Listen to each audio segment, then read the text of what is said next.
नमस्कार, आप देख रहे हैं ब्रेकिंग न्यूज। आपके साथ मैं हूं ज्योत्सना पाटनी। शुरुआत महाराष्ट्र की खबर के साथ। महाराष्ट्र में ड्रग्स पर घमासान अभी तक शांत हुआ नहीं है। इसी बीच आयकर विभाग ने महाराष्ट्र के डिप्टी सीएम के खिलाफ बड़ी कार्रवाई की है।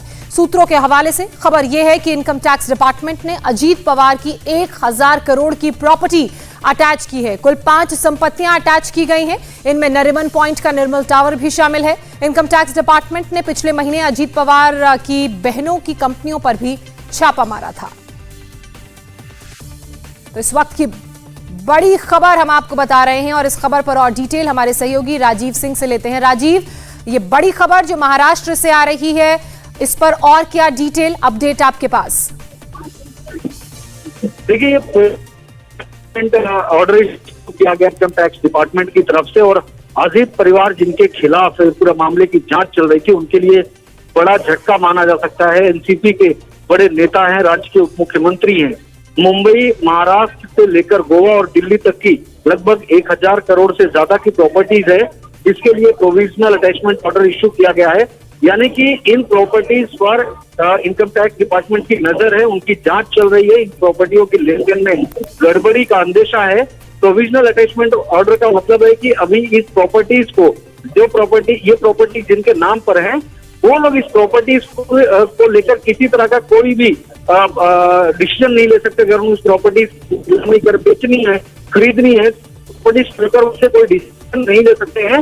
अभी प्रोविजनल ऑर्डर के तौर पर इनकम टैक्स की तरफ बताया गया है।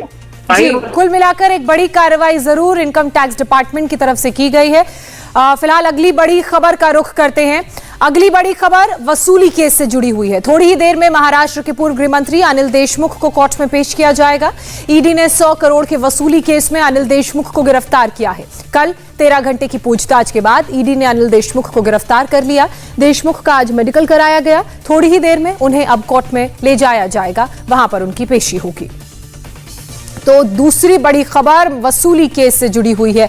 आपको बता दें कि 5 समन इन्हें जारी किए गए थे अनिल देशमुख को, और कल ये ईडी के दफ्तर पहुंचे थे अपने वकील के साथ और लगभग इनसे 12 से ज्यादा घंटे पूछताछ हुई और इन्होंने टीम को सहयोग नहीं दिया, जिसके बाद ईडी ने इन्हें गिरफ्तार कर लिया। 100 करोड़ की वसूली के केस में सबसे बड़ी कार्रवाई ये हुई है। अनिल देशमुख कल सुबह 11:50 पर ईडी के दफ्तर में गए थे, वहां उनके सामने पेश हुए थे।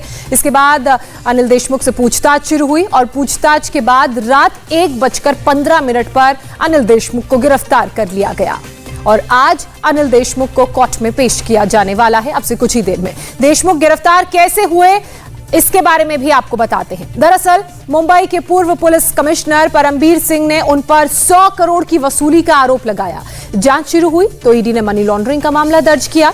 ईडी ने उन्हें पेश होने के लिए 5 बार समन जारी किया, लेकिन वो एक बार भी पेश नहीं हुए। कल 1 नवंबर को अचानक अनिल देशमुख ईडी के सामने हाजिर हुए अपने वकील के साथ। ईडी ने करीब 13 घंटे तक अनिल देशमुख से पूछताछ की और बहुत सारे सवाल पूछे और किसी भी सवाल का संतोषजनक जवाब अनिल देशमुख दे नहीं पाए और फिर रात 1:15 बजे उन्हें गिरफ्तार कर लिया गया।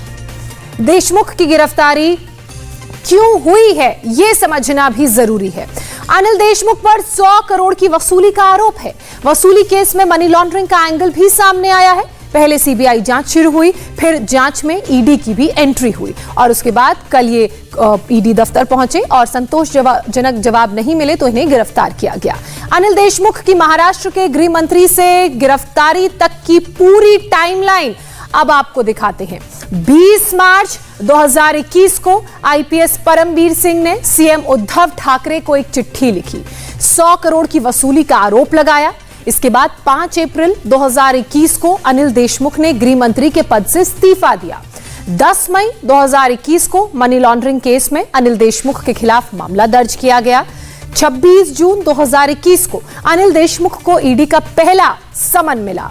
फिर 29 जून 2021 को दूसरा समन, 5 जुलाई 2021 को ईडी की तरफ से तीसरा समन भेजा गया, 16 जुलाई 2021 को चौथा और 17 जुलाई 2021 को 5वां समन भेजा गया। देखिए, 5वां समन 17 जुलाई को मिला था और ईडी के सामने वो पेश हुए कल एकाएक, वो भी अपने वकील के साथ। लेकिन 5 समन के बाद भी वो पेश तो हुए नहीं ईडी के सामने। 2 सितंबर 2021 को देशमुख ने समन रद्द करने के लिए हाईकोर्ट में अर्जी दी, लेकिन 29 अक्टूबर 2021 को हाईकोर्ट ने समन रद्द करने की याचिका को खारिज कर दिया। इसके बाद कोई विकल्प बचा नहीं और 1 नवंबर 2021 को सुबह 11:50 पर अनिल देशमुख ईडी के सामने पेश हुए और 2 नवंबर 2021 की रात 1:15 पर ईडी ने देशमुख को गिरफ्तार कर लिया।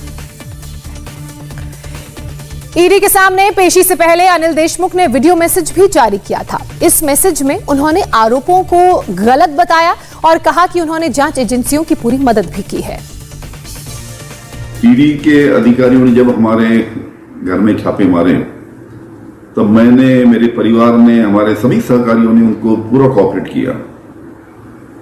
पूरा दिन मैं उस दिन घर में रह के ईडी के ऑफिसर को कोऑपरेट किया, उनको स्टेटमेंट दिया, उनको जो भी पेपर चाहिए तो पेपर दिया। सीबीआई का मुझे 2 बार जब समन्स आया तो सीबीआई के दफ्तर में भी मैं 2 बार जाके आया। आज भी मेरी केस सुप्रीम कोर्ट में पेंडिंग है। आज भी मेरी केस सुप्रीम कोर्ट में पेंडिंग है, फिर भी उसको थोड़ा वक्त लगने वाला है उसका नतीजा आने के लिए। ये सोच के मैं आज खुद होके ईडी ऑफिस में यहां पे आया हूं। इंडिया टीवी हर वक्त हर जगह डाउनलोड करने के लिए सर्च करें India TV news Google play store या ऐप स्टोर पर।